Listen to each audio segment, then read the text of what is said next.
Aku ada di sampingmu. Aku akan memberikan cerita-cerita terbaru untukmu.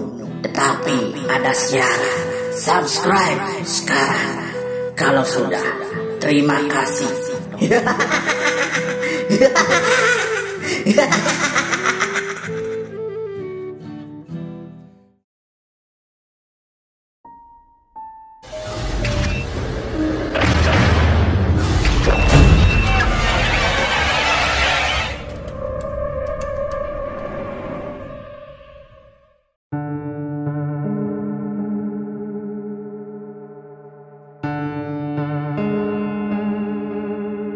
Thomas dan Jenny adalah sepasang suami istri kaya raya.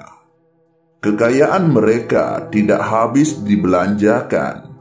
Bisa dibilang kekayaannya tidak terhitung. Mereka berdua memiliki 45 perusahaan besar yang tersebar di seluruh dunia. Suatu ketika, Thomas dan Jenny ingin membangun sebuah villa super mewah di suatu tempat di Indonesia. Mereka menginginkan villa tersebut tidak terlalu jauh dari perkotaan, namun harus ada view sawah, sungai, dan hutan. Orang-orang kepercayaan Thomas dan Jenny segera bergerak mencari lokasi tersebut. Berselang waktu 1 bulan, salah satu orang kepercayaannya menemukan lokasi yang Thomas dan Jenny inginkan. Namun, di lokasi itu bersebelahan dengan kuburan. Pak, saya sudah menemukan tempat yang Bapak dan Ibu inginkan. Oh ya? Bisa kamu tunjukkan fotonya? Bisa, Pak. Ini, Pak. Wow, amazing. Kamu sudah menemui orang yang punya tempat ini? Belum, Pak. Kalau Bapak berminat dengan tempat ini, nanti saya temui orang yang punya, Pak. Saya berminat.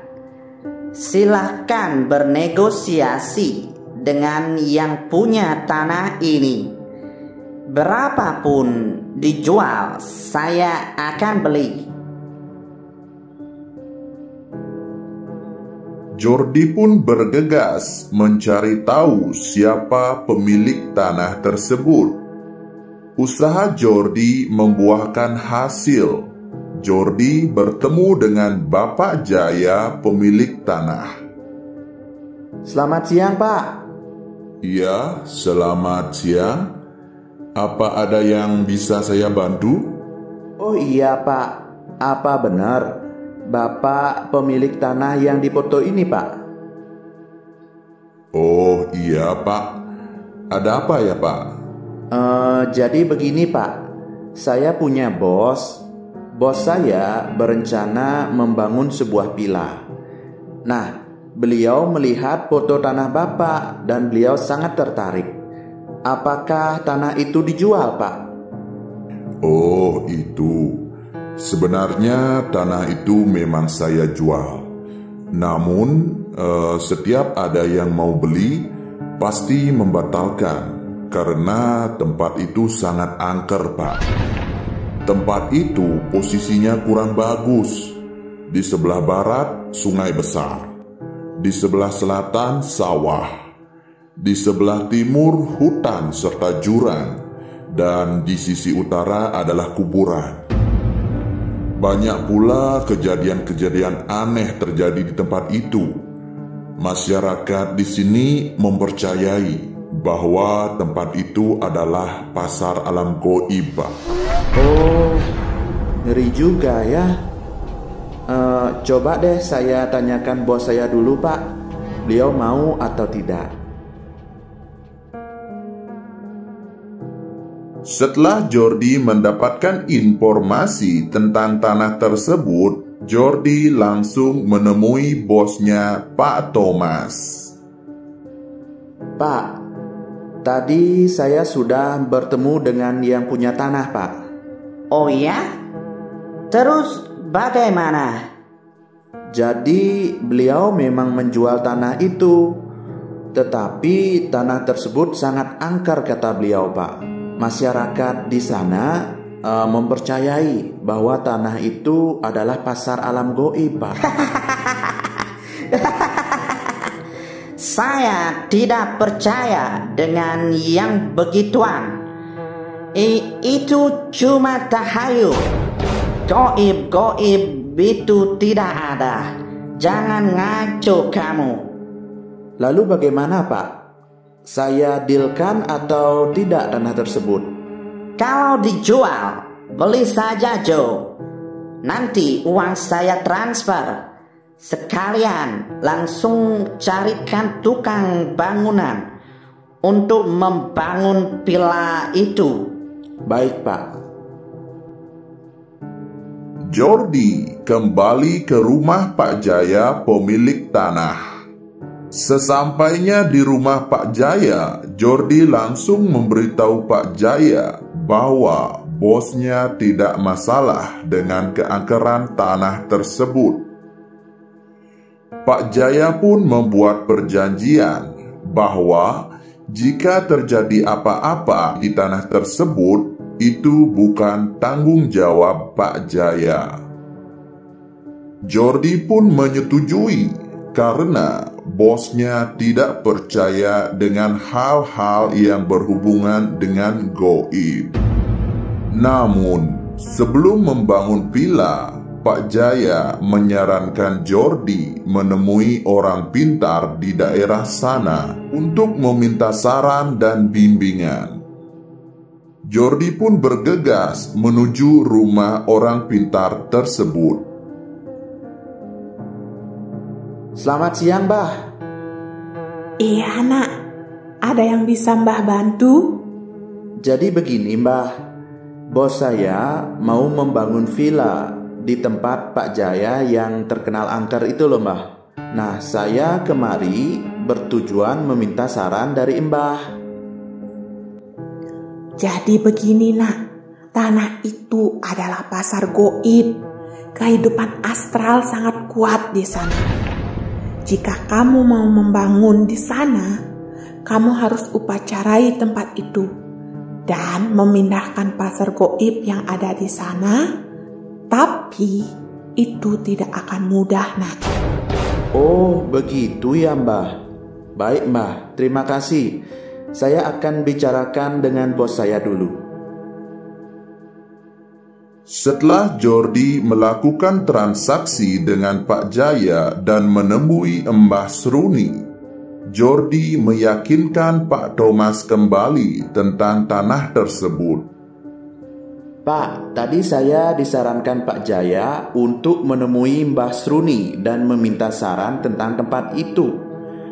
Menurut beliau, tempat itu harus diupacarai terlebih dahulu untuk memindahkan pasar goib yang ada di sana. Sudah kubilang, aku tidak percaya dengan begituan.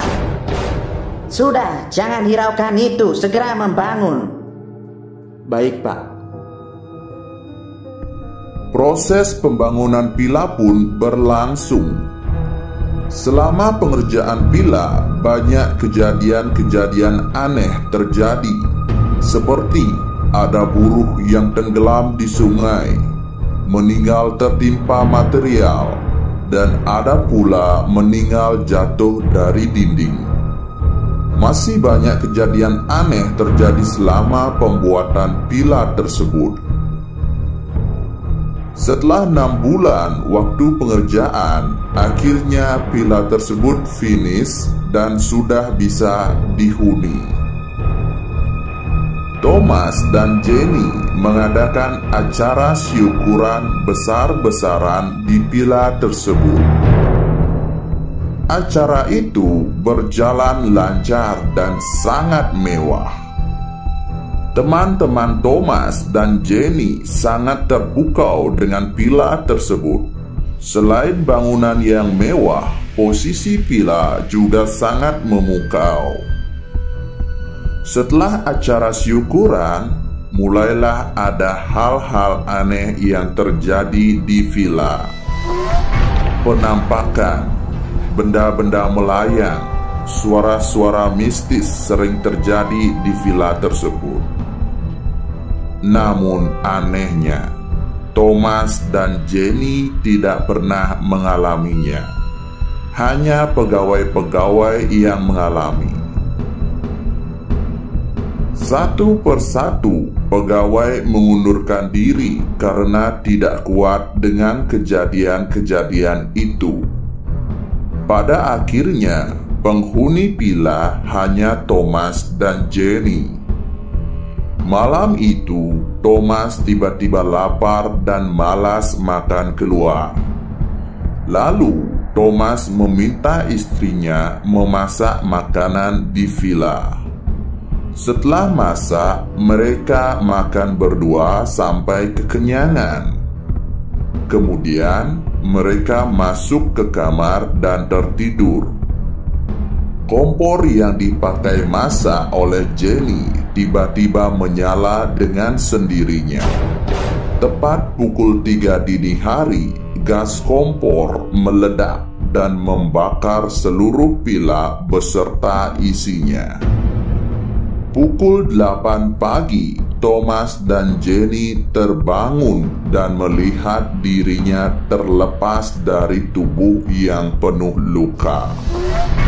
Thomas dan Jenny tidak sadar bahwa mereka sudah meninggal.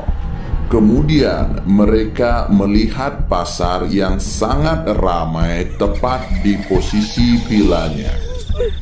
Mereka berdua bingung dan bertanya-tanya kepada dirinya,